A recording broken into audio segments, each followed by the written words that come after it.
Hello, this is a video on how to solve percent problems using the algebra method. Here are some examples of percent statements. 50% of 28 is 14. That same statement can be written in a turned around form. 14 is 50% of 28. 40% of 600 is 240. 125% of 60 is 75. Percent problems are usually of the form blank percent of blank is blank. Even if it's a word problem, it can generally be put into this form. It might be turned around where a number is a percent of another number.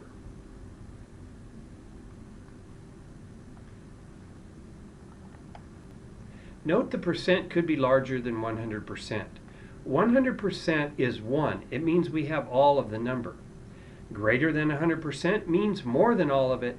Less than 100% means less than all of it. So in our example here, where we had 125%, see if I can find that example again. Here we are. 125% of 60, we ended up with something larger than 60.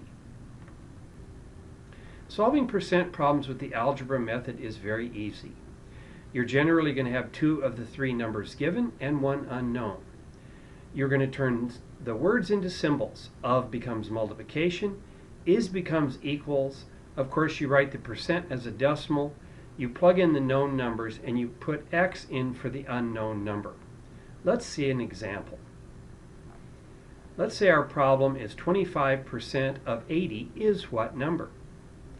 Okay, we're going to turn this into algebra.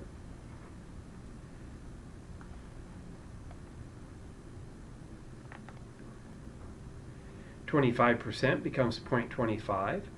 Of becomes multiplication. 80 is brought down. Is becomes equal. And what number becomes x? In this particular example, we don't even have to do anything to both sides. We just have to do this. And this one can be done mentally. 1/4 of 80 is 20. Now let's see another example.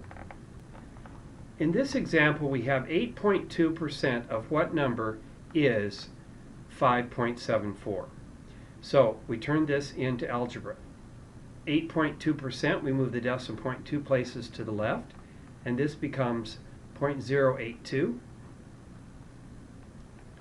Of what number? That's going to be x, so we have 0.082x. Is becomes equals 5 and 74/100ths. Then we have to ask ourselves, what are we going to do to both sides algebraically? Well, the inverse operation of multiply by 0.082 is to divide by 0.082. So I'm going to do that to both sides. So when I divide by 0.082 on both sides, I can either do this with paper and pencil or a calculator. This might be a nice one to do on a calculator. Comes out to be 70.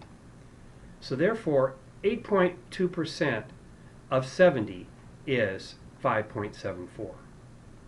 The algebra method can be used to find any of the numbers. Let's try this one where we're trying to find the percent. 45 and 2/10 equals what percent? That's going to be x times 80. Now, it's kind of uncommon to write x times 80, so I think I'll rewrite that as 80x. And the inverse operation of multiply by 80 is to divide by 80. So this is what I'm going to do to get x by itself. I'm going to divide both sides by 80. And I get x equals 0.565 or 565 thousandths. And this was asking for a percent, so I need to turn this back into a percent to write my final answer. My final answer to this question is 56.5%. Good luck solving percent problems using algebra.